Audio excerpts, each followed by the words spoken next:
Doctor Sunaina Kumari ji, जो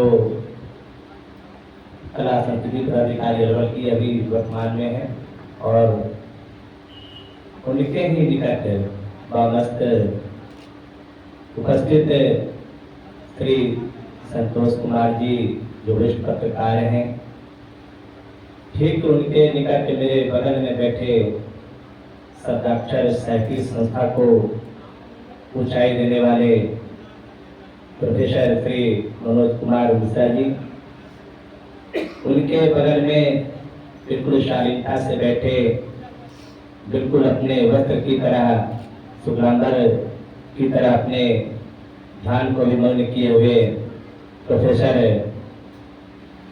राम भवन शर्मा जी, ठीक निकट उनके बगल में बैठे श्री सुधाकर सर, बगल में बैठे सागर आनंद जी के जो बड़े भैया हुए, हमारे बड़े भैया स्वरूप, उनके निकट में ही बैठे सावित्री सुमन जी, जो अच्छी कवित्री के रूप में हमारे यहाँ नहीं बल्कि कई प्रांतों में, कई देशों में जाकर अपनी कार्य पाठ कर रही, ठीक उनके निकट बैठे शोधार्थी के रूप में मानसी जी, और उनके ही बगल में बैठे, मैं नाम स्मरण में नहीं आ रहा लेकिन मैं ठीक करता है, सुना था पिछली बार, मुझे याद है, जो पुरुषों के कविता आपने लिखी थी, स्मरण में है, नाम स्मरण में लिखती थी, स्मरण में रह जाती है। और उनके ही बगल में बैठे अल्पना आनंद जी, जो आज के क्षेत्र में काफी नाम कर रहे, बड़े बड़े मंचों पे अपना जलवा बिखेर रही हैं, और साहित्य की लिखनी परंपरा को, रचती परंपरा को सही करने में लगी हुई है, अच्छी कविता का सृजन कर रही हैं। ठीक उनके बगल में बैठे जिस कार्यक्रम के जो संयोजक हैं, उनकी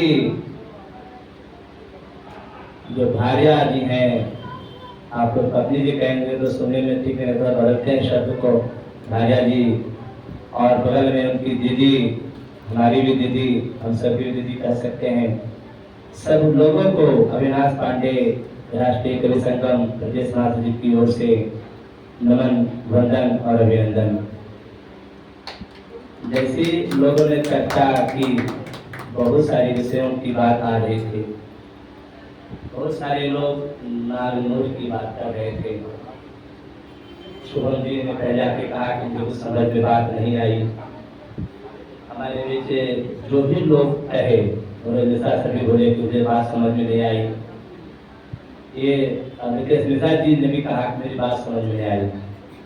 इस बात को समझने के लिए कुछ प्रसंग मैं रखना चाहता हूँ, क्योंकि जो भी प्रसंग होते हैं, जो बारीकियां होती है, उसे समझने में समय लगता है, और यदि बारीकियों में आप नहीं उतरेंगे तो समझ में बात सच में नहीं आती है। शुभम जी ने कहा कि समझ बात नहीं आई, सब लोगों ने कहा समझ बात नहीं आई, बहुत हम लोग को सुनने में हंसी भी आई, लेकिन इसका कारण जानने का प्रयास हम लोग अभी तक नहीं किए, और उसके कारण जानने के लिए मैं कुछ बताऊंगा, ज्यादा मैं नहीं बताऊंगा इस विषय में, क्योंकि मैं आगे छोड़ूंगा, समय बता दूंगा, सब मैं ही बता दूंगा, तो फिर आप लोग का दिमाग कम चलेगा। एक थोड़ा समय ध्यान लगाता हूँ, मैं बताता हूँ, प्रयास करता हूँ बताने का। ये संस्मरण की बात चल रही है, और एक नई विधा निकल के आ रही है, उसकी बात चल रही है। यदि हम शांत भाव से इस पर चर्चा नहीं करेंगे, ध्यान नहीं देंगे, तो बात समझ में नहीं आ सकती है। यहाँ हिंदी के विद्वान बैठे हैं, संस्कृत के विद्वान बैठे हैं, तो आप जानते हैं कि वर्णमाला की शुरुआत हुई हमारे बीच जो वर्णमाला आया, आपने सुना होगा, श्लोक है, नित्यावसाने नटराज राजो ननाद भक्ताम नव पंचवारम उद्धर को काम, इस तरह का श्लोक है हमारे बीच। जब हमारे ब्रह्मांड में किसी प्रकार की ऊर्जा नहीं थी, किसी प्रकार की ध्वनियां नहीं थी, उस समय भगवान शिव ने नृत्य किया था, डमरू बजाया था, और उस डमरू से ही 14 प्रत्याहार निकले, और उस प्रत्याहार के अंतर्गत ही सभी वर्ण हैं। आप समझेंगे बात को ध्यान से, क्योंकि ये बहुत बार की बातें चल रही है, एकदम ध्यान से सुनेंगे। जो 14 प्रत्याहार निकला, उस प्रत्याहार के अंतर्गत ही हमारे पूरे वर्णमाला है। और जितने वर्णमाला में हम लोग वर्ण पढ़ते हैं, वर्ण का बहुत महत्व है। कहीं कहीं कार्यक्रमों में मैं जाता हूँ, लोग कहते हैं, हमसे प्रश्न करते हैं कार्यक्रम के बाद कि आपने कहा शब्द ब्रह्म है। सब लोग कहते हैं शब्द ब्रह्म है, तो शब्द ब्रह्म का प्रमाण क्या है? कुछ प्रमाण आप दे सकते हैं क्या? सही बात है, प्रमाण देना संभव नहीं है, लेकिन कोशिश तो किया जा सकता है, समझा तो जा सकता है। शब्द ब्रह्म यह है कि शब्द आपके पास है, यानी आपके पास वर्णमाला है। वर्णमाला का अर्थ स्वर और व्यंजन है, इससे अधिक तो कुछ नहीं है। संतोष सर सुनेंगे ध्यान से, बहुत अच्छी बातें आ रही है। वर्णमाला की बात होती है, स्वर और व्यंजन हमारे पास है, तो स्वर और व्यंजन यही वर्णमाला में केवल सन्निहित है। यदि स्वर और व्यंजन आपसे छीन लिया जाए, क्या आप बात कर पाएंगे? अपनी किसी भी तरह की अभिव्यक्ति दूसरे के पास पहुंचा पाएंगे? अगर नहीं पहुंचा पाते हैं तो आपको मानना पड़ेगा कि शब्द ब्रह्म है, शब्द शक्ति है। शब्द है, इसीलिए इस बात को हम एक दूसरे के सामने प्रस्तुत करते हैं। मेरी बात आप सुन लेते हैं, आप समझ जाते हैं और आप मुझे प्रत्युत्तर उसका देते हैं। यहाँ तक बात रही, वर्णमाला की बात रही। अभी समझने की बात चल रही थी। समझ में मुझे नहीं आया, सागर से बात करते थे, उसका भी उत्तर पहले मैं देता हूँ, तब मैं सागर जी की संस्मरण सुनाऊंगा। मैं देखिए, आप संस्कृत व्याकरण पढ़े या हिंदी व्याकरण पढ़े, किसी भी भाषा का व्याकरण पढ़ते हैं, तो व्याकरण में जो वर्णमाला होते हैं, वर्णमाला में आप चलेंगे तो पंचमाक्षर जो होते हैं, पंचम वर्ण, जिसको अनुनासिक कहते हैं हम लोग, तो जो पंचमाक्षर वर्ण है उसके उच्चारण में काफी समस्या होती है, कठिनाई होती है। एक क वर्ग है, च वर्ग है, क वर्ग है, क वर्ग और प वर्ग, 5 वर्ग जो है, पांचों वर्गों के जो पंचमाक्षर हैं उनके उच्चारण में काफी कठिनाइयां होती हैं। आप देखेंगे कि नागनूर की बात हम करते हैं, एक हम बोलते हैं नागनूर, एक बोलते हैं नागुरु, दोनों में अंतर है, ये दोनों अलग अलग शब्द हैं। तो ये जो सागर आनंद जी की जो लिखा हुआ जो नाम है वो नागनूर है, न कि नागनूर है। ये पंचमाक्षर का मैंने प्रयोग ज्यादा किया है, आप इनके पढ़ेंगे, उसके क्या मुझे मिली, मैं भी पढ़ा, तो पंचमाक्षर का प्रयोग बहुत ज्यादा किया है। तो सामान्य सी बात है, हमने कहा कि जो पंचमाक्षर वर्ण होते हैं, वो पंचमाक्षर वर्ण पढ़ने में जो कठिनाई हो सकती है हम लोगों को, होती है, हो सकती है, होती है। एक एक वर्ण का उच्चारण बहुत सावधानी से करने की आवश्यकता होती है। तो आप सोच सकते हैं कि इतने बड़े ग्रंथ जिन्होंने लिखा, पंचमाक्षर का प्रयोग किया है, उसको समझने में कितनी कठिनाई होगी। लेकिन कोई बात नहीं, जब हम चलते हैं अपने प्राचीन इतिहास में चलते हैं, तो जितने ग्रंथ आरंभ में लिखे गए सबको समझने में कठिनाई हुई होगी। आप कल्पना करें जब महाभारत की रचना हुई होगी, तो कहा जाता है कि महाभारत की रचना होने के क्रम में व्यास ने कहा, गणेश को कहा कि देखिए आप तो रचना करेंगे। उन्होंने कहा कि भाई मैं जितना बोलूंगा आपको लिखते रहना है, कलम नहीं रोकना है। गणेश ने कहा कि भाई यदि आप बोलते रहेंगे तब मैं लिखता रहूंगा, यदि जिस समय आप चुप हो जाएंगे मेरी कलम रुक जाएगी। तो कभी कल्पना, थोड़ी थोड़ी कल्पना करिए, साहित्य की बात चल रही है, छोटी छोटी बात की मैं जोड़ता चलूंगा। जब सोचिए कि जब महाभारत की रचना हुई होगी, 1 लाख श्लोक की रचना हुई। आज एक श्लोक की रचना करने में छंद का ज्ञान होना जरूरी है। एक श्लोक छंद पढ़ना पड़ता है, एक छंद का ज्ञान करना पड़ता है। और जो छंद पढ़ेंगे तब ज्ञान होगा कि ये श्लोक ऐसे लिखा जाएगा। और लाखों लाख श्लोक, 1 लाख श्लोक का उतना महान ग्रंथ जो बनाया, उसकी जो रचना हुई हमारे बीच में, अब सोच सकते हैं पढ़ के नहीं किया गया है। वो पढ़ करके अब जितने बड़े बड़े ग्रंथों की रचना हुई है, आप सभी विद्वान होते जानते हैं, जितने बड़े ग्रंथों की रचना हुई वो पढ़ के रचना नहीं की गई है। क्योंकि हमारे मानव की जो ताकत होती है, हमारे पास जो ऊर्जा होती है, वो वहां तक नहीं पहुंच पाती है। जो ब्रह्मांड की कॉस्मिक एनर्जी होती है, जो ब्रह्मांड की ऊर्जा होती है, वहां तक हम नहीं पहुंच पाते हैं। तो उसी क्रम में जितनी बड़ी बड़ी रचनाएं हुई, वेदों की रचना हुई, महाभारत की रचना हुई, रामायण की रचना हुई, तो उनका कोई प्रमाण नहीं कि वो उन्होंने पढ़ा, पहले क्लास गए, स्कूल गए, गुरुकुल गए, पढ़े, उसके बाद रचना की। ऐसी बातें नहीं आई। अब जब आप सोच सकते हैं कि जब 1 लाख श्लोक की रचना महाभारत में बिना पढ़े, बिना कि स्कूल गए हो सकती है, वेदों की रचना बिना विद्यालय गए हो सकती है, तो नागनूर जो हमारी रचना की जा रही है, जिसको लोग समझ में नहीं आ रहे क्योंकि लोग बीच में आए नहीं, तो जो भी रचनाएं आई हमारे बीच, महाभारत के जब अध्ययन था, मैं जब विद्यार्थी था, छात्र जीवन में था, तो जब संस्कृत साहित्य पढ़ता था, मुझे लगता था कि इतने बड़े श्लोक, लंबे लंबे श्लोक क्यों लिख दिए गए हैं। नमः सरस्वती स्वाहा नमः सरस्वती योगा, जितने बड़े श्लोक थे, बहुत लंबे लंबे श्लोक क्यों लिख दिया गया। धीरे धीरे जब उसमें मैं सागर में प्रवेश करने लगा, साहित्य सागर में प्रवेश करता हूँ, लगा कि नहीं, यदि उस तरह के श्लोक में बद्ध करके रचनाएं नहीं रखी जाती तो सुरक्षित नहीं रहती, क्योंकि यदि हम गद्य विधा में लिखते हैं तो सुरक्षित कब रह पाते हैं। गद्य विधा में कोई कहीं पढ़े कुछ शब्द टूट गया, छूट गया, कोई जोड़ दिया, लेकिन श्लोक में क्या कि आप जोड़ नहीं सकते हैं बीच में। यदि आप जोड़ेंगे तो समस्या आ जाएगी, वहाँ पे एकदम क्षण का वहाँ पे यति का उल्लंघन हो जाएगा, बहुत सारी बातें आ जाएगी। जब यहाँ ऐसी बातें आ रही है तो नागनूर की जब बात करते हैं तो यहाँ क्या क्या बातें आई होगी, उसकी भी चर्चा भी हम करते हैं। और पहले तो संस्मरण की बात कर लेते हैं, क्योंकि अब समझने आए हैं, तो जब ग्रंथों की रचना होती है तो ग्रंथों की रचना करने वाले समान भी होते हैं। आज एक अलग ग्रंथ की रचना हमारे बीच हो रही है, हमारे बीच ही हो रहा है। हमारे आप अभी आप देख रहे हैं कि सागर के हमारे बीच है, सामान्य है, लेकिन क्या है नहीं वो समझ में आएगा बाद में, क्योंकि किसी ने भी रचना, बड़ी रचना की हमारे समाज के लिए, जो जिन्होंने दिया, ये सोच के नहीं दिया था कि समाज मुझे नाम करेगा, समाज मेरा नाम देगा और इतनी प्रसिद्ध रचना हो जाएगी, लेकिन उन्होंने प्रयास किया कि समाज के लिए कुछ करते तो अच्छा होगा। तो मैं पहले संस्मरण को आरंभ कर देता हूँ, उसके बाद नागनूर की चर्चा में संक्षिप्त में कर लूंगा।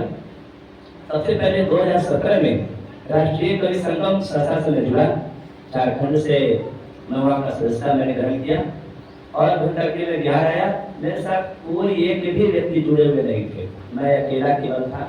मुझे लगा कि राष्ट्रीय अध्यक्ष हमारे जगदीश बाबू जिन लोग कहते हैं, जगदीश मित्र का नाम है, तो उन्होंने जब मुझे प्रभाव दिया कि जाओ विनाश बिहार में कुछ साहित्य का काम करो, मुझे लगा कि बाबू जी क्या कर पाएंगे, हम तो अकेले हैं, तो मैं तो साहित्यकारों से जुड़ा हुआ हूँ ही नहीं, मैं कैसे कर पाऊंगा। उन्होंने कहा कि जाओ कोई बात नहीं है, हो जाएगा। मैं अकेला आया था और मैंने प्रयास किया, तो पहले दिन कार्यक्रम में सागर से हमारी बातचीत हुई। सबसे पहले सागर से मैंने बात किया टेलीफोन के माध्यम से, अमित कमल जी मित्र हुए पटना के, उन्होंने नंबर दिया था, मुझसे बात कर लीजिए। मैं बात किया इनसे और दूसरे लगभग 6 जिले के लोग पटना में आए और कार्यक्रम मैंने छोटा सा कार्यक्रम रखा था। उस दिन वो बोले सुनील कुमार जी की सागर जी आएंगे नहीं, लेकिन कोशिश करके आप देख लीजिए। मुझे लगा कि सागर जी आएंगे नहीं तो कॉल करने से क्या फायदा है। फिर मुझे ये लगा बोले ऐसे आगे क्यों नहीं, क्या बात है, बड़े कम जाते हैं, व्यवस्था रहती इधर उधर वगैरह वगैरह, मुझे कोशिश करते हैं, कोशिश करने में क्या जाएगा। अरे हम तो जब काम करने चले हैं तब तो उनकी आवश्यकता होगी, यदि आना चाहेंगे तो आ जाएंगे। मैं इससे बात किया कि सागर नंद जी से बात हुई, तो हाँ ठीक है आप आइए, अपने कार्यक्रम में कर रहा हूँ, और संस्था मैंने लाया है, मैं चाहता हूँ कि साहित्य खामोश सब जगह फैले।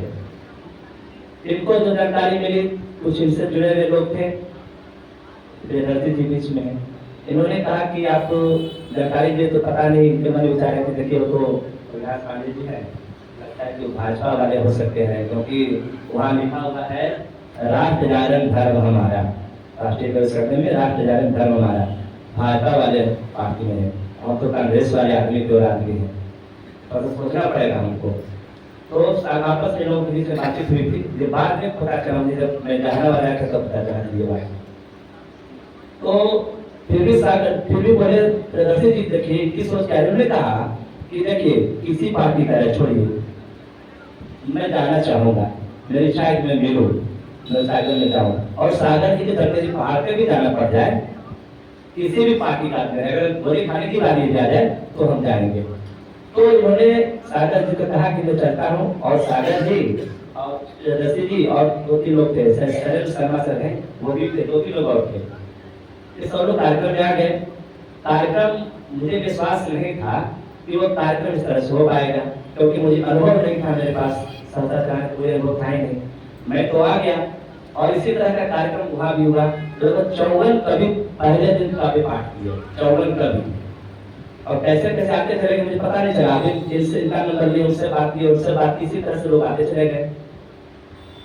अब वहां जब आए, वहां कार्यक्रम जब देखे कि विशुद्ध साहित्य की बातें वहां पे हुई, कहीं कोई पार्टीगत बातें नहीं हुई, तब इनका विश्वास जगा कि लगता है सही जगह पे आ गए। अरे लगकर फंस गए हैं आकर के, फिर आगे सही जगह पर आ गए हैं। तब मुझे क्या लगा, मेरे मन में आया कि बिना पूछे सागर जी को मैंने कह दिया, घोषणा मैंने कर दिया बिना पूछे कि सागर जी जहानाबाद जिले के राष्ट्रीय युवा संगठन के संयोजक बनाए जाते हैं। अब तो इनके मन में था कि हम बदले नहीं, मन में ये था, लेकिन इनको दे दिया गया तो ये बेचारे नहीं भी नहीं कर सके।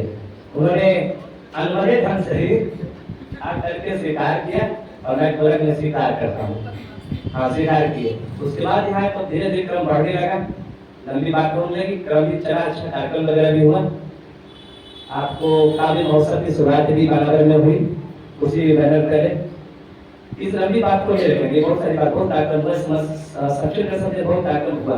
अब उसकी बात की बात बीच में मेरे साथ कुछ समस्या व्यक्तिगत हो गई, दिमाग की तबीयत खराब चल रही थी, इसलिए मैं राष्ट्रीय युवा संगठन से 2 वर्ष के लिए मैं राष्ट्रीय अध्यक्ष को बोला कि मुझे अब छोड़ दीजिए, 2 वर्ष में अब काम नहीं कर पाऊंगा। सहयोग देखिए कैसा सहयोग होता है। उस समय मैं किसी नौकरी में नहीं था, मैं केवल साहित्य सेवा करता था और निजी विद्यालय में पटना में पढ़ाता था और कई तरह के काम में करता था। उसमें सहयोग देखिए, उस समय मैं संसद छोड़ा, कुछ देर के लिए छोड़ा नहीं, तो अवकाश मैंने लिया। उस समय सागर जी भी संस्था से एकदम दूर हो गए। ये मुझे पता नहीं था कि दूर हो गया, लेकिन यहाँ गतिविधि भी उस समय रुक गई होगी। आप लोग को समझ में आ गया होगा कि राष्ट्रीय गतिविधि भी रुक गई थी, ये रुक गए थे। जब इससे मेरी बात होती थी, बात कॉल किए, बात नहीं हुई, कल की कल भी बात नहीं हुई, 4-5 दिन हम लोग बात करना छोड़ देते हैं सागर जी से। तो लगता है कि उनको बात करना चाहते हैं, वो न कॉल करते हैं न रिसीव करते हैं, तो अच्छी बात है नहीं। एक बार संजोग से बोले कि हाँ बोलिए क्या बात है, तो क्या कोई दिक्कत है, सब ठीक ठाक है ना, कहाँ स्वस्थ है, बाकी सब ठीक ठाक है, क्या समाचार है। फिर बात पे कुछ होने लगी। तो उसी तरह से सोहम ने कहा कि ये उधर की बात करने लगे, बोले कि अभी सब हमको देखते मालूम हो गया है, वो सब हम नहीं करेंगे, सब हम नहीं कर सकते हैं, क्या कोई दिक्कत है तो बोलिए। तो नहीं छोड़िए, कुछ विशेष काम में कर, अब सबसे एकदम अटपटे बात करने लगे। फिर मैं छोड़ दिया बात करना, चलो 5-6 महीने बात में नहीं किया। मुझे लगा कि बात ही करना चाहते हैं तो क्यों बात करें। संजोग ये कैसे कैसे परिस्थिति होती है। उधर मैं तैयारी में लगा था, इधर इनकी तैयारी चालू हो गई। ये अपने कर्म को एक दिन से मैं बात किया कि अगर कोई दिक्कत है तो बोलिए, कोशिश करेंगे, हमसे जो समस्या है समाधान करने का प्रयास करेंगे।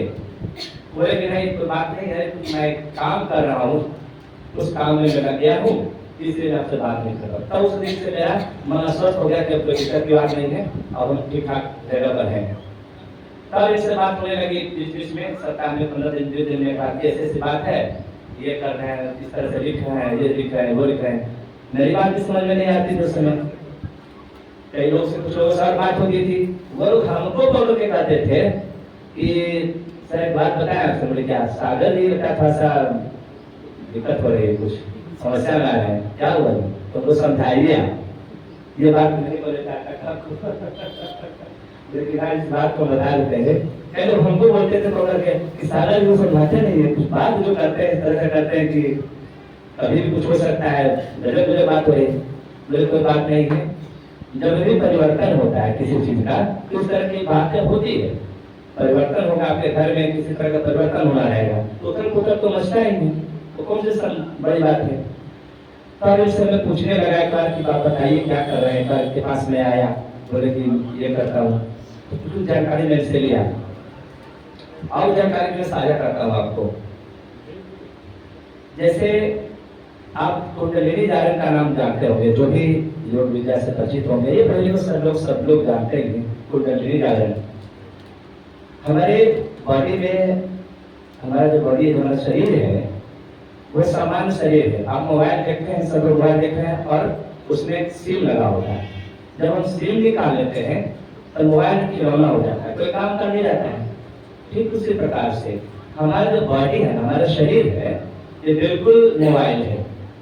और जो सिम लगते हैं, सिम की कनेक्टिविटी, जब सिम लगता है, ऊर्जा की, कॉस्मिक ऊर्जा की कनेक्टिविटी होती है, ब्रह्मांड ऊर्जा से होती है, वो कनेक्टिविटी है। तो इस बात को मैं देर में समझ पाता हूँ कि मैं खुद रेकी के बारे में जानते होंगे, मैं रेकी हूँ और मैंने भी इस ब्रह्मांड की ऊर्जा को कनेक्ट किया है, कनेक्टिविटी हमने किया है। और आप लोगों के दुआ से, आशीर्वाद से एक कनेक्टिविटी है कि किसी के दर्द कहीं हो, मैं यहाँ से हाथ से लगा दूँ तो दर्द का कम हो जाएगा। ये बात बतानी नहीं होती है, लेकिन बताना इसलिए आवश्यक है कि आज ब्रह्मांड की ऊर्जा की बात कर रहे हैं। तो उस कॉस्मिक एनर्जी को मैंने अनुभव किया है, मैं रेकी कर रहा हूँ, तो इनकी बात मैं समझ सकता हूँ ठीक तरीके से। कुंडली जागरण की बात होती है, जब ऊर्जा की बात होती है तो लोग समझ बात नहीं आती है, लेकिन मेरी बात समझ इसलिए आ रही है कि मैंने अनुभव किया है इसको। तो समझिए कि जब कुंडली जागरण करते हैं तो आपको पढ़ने की आवश्यकता नहीं होती है, आप एक अलग कनेक्टिविटी में जुड़ जाते हैं। जैसे आप रहते हैं गया में, आप रहते हैं औरंगाबाद में, तो वहां के स्थिति को, परिस्थिति को, फिगर को आप मोबाइल से देख लेते हैं। मोबाइल यहाँ से लगा, वीडियो कॉल किया और देख लेते हैं, देख लेते हैं। ये सामान्य समझने का समझिए। ठीक उसी प्रकार की कुंडली जागरण का हो जाता है, तो आप उस एनर्जी से जुड़ जाते हैं और सब कुछ साफ साफ खुद आपको दिखने लगता है। वो लिखने की जरूरत नहीं है, सोचने की जरूरत नहीं, पर वो दिखता है। तो जब वो दिखता है तो कभी दिखता है, और वो जो लेखन होता है वो साक्षात लेखन होता है, और उस लेखन का कोई कंट्रोल नहीं कर सकते हैं। क्योंकि मोबाइल का उदाहरण देना इसलिए आवश्यक हुआ कि उसको आप समझ सकते हैं कि मोबाइल हम देखते हैं, बिहार शरीफ में कोई घूम रहा है, घटना हो रही है, हम मोबाइल से लगाते हैं, वीडियो में घटना हो रही थी, तो हाँ घटना हो रही है, देखते तो समझ में आ जाती है बात। तब वहाँ की बात आ जाती है, हम देख लेते हैं कि किसी प्रकार से यहाँ की बात है। और नाग नूर की जो बात है, नाग और नाम दोनों में शब्द में अंतर, उच्चारण में अंतर है। इसको ध्यान में रखेंगे, पंचमाक्षर पे ध्यान रखेंगे, आपको समझ में बात आ जाएगी। और ये ग्रंथ लिखा गया अभी तक इनके अनुसार जो जानकारी मिली है, लगभग 75,000 के पृष्ठ इन्होंने लिखा है। 75,000 पृष्ठ लिखा है, जो असंभव कार्य है। हमारे 10 पेज 20 पेज लिखते हैं, लिखना छोड़ दीजिए। सच्चाई ये है कि अब 10 पेज लगातार पढ़ना पड़े तो समझ में आ जाते हैं कि अब हम नहीं पढ़ेंगे। और 75 पेज लिखा गया होगा तो सोच लीजिए कि 75 पेज लिखने में कितना टाइम लगा होगा। क्या सोच के लिखा जा सकता है? नहीं संभव है लिखना। वो भी मात्र 3 वर्ष की अवधि में, मात्र 3 वर्ष की अवधि में उन्होंने नागनूर प्राप्त किया। और मैंने अपने परिवार के लिए एक अच्छी नौकरी प्राप्त की, बीपीएससी शिक्षक के रूप में मैं आया। तो ये सहयोग मैंने देखा कि दोनों का सहयोग बढ़िया है। मैं जो त्याग किया तो मुझे भी कुछ मिला, और इन्होंने त्याग किया तो बहुत बड़ा चीज प्राप्त किया। तो 75 वैल्यू इनका बना है। आप जान लीजिए कितना बड़ा ग्रंथ है। आप सोच सकते हैं कि एक ग्रंथ लगभग 1000 पेज का है, जिसको भी जब पुस्तक में लाया जाएगा कुछ उसमें सुधार भी किया जाएगा, सुधार भी किया जाएगा। लेकिन 75,000 पन्ना, 75 वैल्यू इनका बनेगा, जिसमें 4 वैल्यू इनका पुस्तक के रूप में तैयार है। उनमें चौथा वैल्यू मैंने पढ़ा दी है, मुझे दिया गया था, मुझे जानकारी मिली, बहुत अच्छा लगा। और आप जान लीजिए कि 75 वैल्यू की जो बात हम कर रहे हैं, आज जो लोकार्पण आपके बीच हुआ, वो 75वां वैल्यू, 75वां जो इनका है संस्करण, उसका लोकार्पण हुआ। सोच सकते हैं कितने आगे की बात हो रही है। इस बीच में जितने वैल्यू हैं, 1 2 3 4 तक की हमने बात की, 75वां का लोकार्पण बीच में जो वैल्यू है वो सब रेडी तैयार है, रॉ मटेरियल सब तैयार है।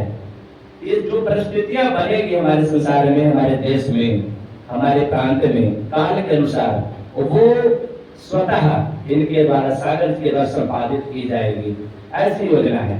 तो सोचिए कि कितनी बड़ी सोच है। इस सोच को तो स्मरण करना चाहिए, हम लोग को समझना चाहिए। अब 1 मिनट और, क्योंकि मुझे मुख्य वक्ता के रूप में रखा गया था नानरूप के बारे में, तो उनको अगर आरंभ से नहीं बताएंगे तो समस्या हो जाएगी, है ना। तो अब नानरूप के हमने कहा कि इन्होंने लिखा 75,000 पन्ना लिखा, 4 संस्करण इन्होंने कर दिया है, 14 संस्करण मैंने पढ़ा भी है। उसमें पढ़ा क्या है, मैं पढ़ना जब प्रारंभ किया तो 1 पेज 2 पेज मैंने पढ़ा, उसके बाद एक ही शब्द 2 पेज लगातार आ गए। अरे बाप रे, अरे बाप रे, अरे बाप रे, अरे बाप रे, अरे बाप रे, अरे बाप रे, वो 2 पेज लगातार आ रहा है। गण गणपति, गण गणपति, गण गणपति, गण गणपति लगातार आ रहा है। मैंने समझने का कुछ प्रयास किया कि ये बीच में रचना हो रही है और रचना में इस तरह की बातें क्यों आ रही है। तो जब आप श्वास रोकते हैं, कुंडली धारण की अवस्था में जाते हैं, उस स्थिति में क्या होता है कि जब आप कनेक्ट रहते हैं, तो कनेक्ट रहते हैं, कनेक्टिविटी के टाइम वहां का दृश्य दिखता रहता है, वो सब चलता रहता है, सब दिखाते रहता है, क्योंकि आप देख रहे हैं तो लिखना आसान काम है, जो आपके सामने दिख रहा है लिखाते रहता है। अब वहां क्या हुआ, दूसरी बात क्या हो गई, लिखने की बात हुई, बीच में जो अरे बाप रे आ गई या कई तरह के शब्द आए हैं बीच में, वो क्यों आ गए, वो इसलिए आया कि कनेक्टिविटी कुछ पल के लिए टूट जाती है, किसी कारण से कनेक्टिविटी टूट गई। आप कभी कभी कॉल ड्रॉप होता है, मोबाइल से बात करते कॉल ड्रॉप होता है, कभी कभी मर्ज कॉल हो जाता है, बात करते हैं किसी से चला जाता है कहीं, वो कॉल ड्रॉप था एक तरह से, हमारे समझ में जो है कॉल ड्रॉप था, बीच में कनेक्टिविटी टूटी, कुछ आ गया बीच में, वो सब रह गया, वो चल रहा है, कलम रुकना नहीं, कलम चल रहा है। अब समझिए इस परिस्थिति को जीना कितना कठिन काम रहा होगा।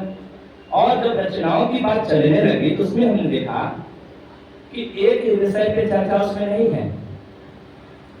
एक जब अंतरिक्ष की बात कभी होती है तो अंतरिक्ष के पात्र आ जाते हैं, नए पात्र आ जाते हैं। हमने जो समझा कि कैलाश तंत्री की बात चल रही थी, कैलाश तंत्री वो बताने वाले हैं, वहां के जो राइटर हैं, जो लेखक हैं, जिनको हम नहीं देख पा रहे हैं और वो हैं, और जिनको हम देख पा रहे हैं, जो लिखवाने वाले वो हैं, जो अदृश्य रूप में कैलाश तंत्री हैं, और हमारे बीच जो लिखने वाले हैं, उस कॉस्मिक एनर्जी को प्रोवाइड करने वाले जो हैं, हमारे बीच साधारण जी हैं। अब समझिए कि इस सोच को समझने के लिए टाइम तो देना पड़ेगा, तर्क को समझने के समय तो देना पड़ेगा। और अंतरिक्ष की जब बात हुई तो मैंने सोचा कि अंतरिक्ष तक सीमित होगी बात, आगे में बात तो मुझे लग रहा है कि नहीं, ये जो नायक, ये जो लेखक राइटर है, ये तो साइंस का राइटर है, अर्थात वैज्ञानिक राइटर वैज्ञानिक है। और वैज्ञानिक राइटर को आप दे दीजिए कि साहित्य का आप जो रचना कीजिए, गड़बड़ होगा वहां पर, बिल्कुल गड़बड़ हो जाएगी। तो यहाँ जब पढ़ेंगे तो विज्ञान की बात होती है, साइंस की बात होती है, वैज्ञानिक के हाथ में कलम थमा दिया गया है कि आप साहित्य लिखिए। और वैज्ञानिक कैसा साहित्य लिखेगा ये भी आप सोच सकते हैं। तो वैज्ञानिक क्या करेगा, अपने विज्ञान को घुसा देगा, प्रवेश करवा देगा। तो उसमें विज्ञान भी आ गया, विज्ञान का भी प्रवेश हो गया। देखते हैं बीच में धर्म का भी प्रवेश इसमें है, बिल्कुल हट के है। इसको अध्ययन करने की आवश्यकता सबको है, अध्ययन करेंगे तो समझ में आएगा कि क्या चीज है। इसमें धर्म की भी बात आई, यहाँ तक की बात आई कि यदि आप किसी काम को करते हैं तो झूठ साबित करने के लिए भी ये जो तंत्र हमारा है, ये जो नामरूप ग्रंथ है, इसमें वो भी फॉर्मूला आपको आने वाले काल में मिल सकता है कि आप झूठ नहीं बोल सकते हैं, झूठ बोलने पे पाबंदी लगाई जा सकती है। अब सोच लीजिए किसी ग्रंथ आपने नहीं देखा होगा, इस ग्रंथ में वो भी मिल सकता है। तो हमने जो तक अध्ययन किया केवल एक संस्करण अध्ययन किया हमने, केवल एक वॉल्यूम, चौथा वॉल्यूम, उसमें ये है। अब 75 वॉल्यूम होगा तो क्या क्या होगा, उसमें बहुत सारी बातें तो होगी। तो विशेष बात आपसे नहीं करेंगे क्योंकि लगभग जो संक्षिप्त बात रखनी थी हमने सब रख दी है, और जो कमियां रहेंगी आप लोग पढ़ेंगे, उसको आप लोग को पढ़ने का अवसर मिलेगा, आप लोग भी पढ़ेंगे और उस कमी को, उस बात को समझेंगे तो हमसे आप ज्यादा बता पाएंगे। ऐसा नहीं कि आप नहीं बता सकता, आप भी पढ़ेंगे, आप भी बताएंगे। तो माँ की बात थी, ऐसे पुत्र को उन्होंने भेजा है, उस माँ को नमन करता हूँ और कहना चाहता हूँ, इस धरती पर लाकर जिसने पहचान दिया सबको, इस धरती पर लाकर इसने पहचान दिया सबको, भूख मिटाई दूध पिलाकर भूखा रख खुद को, शत शत नमन उनको, शत शत नमन उनको। पेट में जब विद्यमान था खो गया परेशान उनको, पेट में जब विद्यमान था खो गया परेशान उनको, जगत की इस माया में आकर भूल गया उनको, शत शत नमन उनको, शत शत नमन उनको, शत शत नमन उनको, शत शत नमन उनको।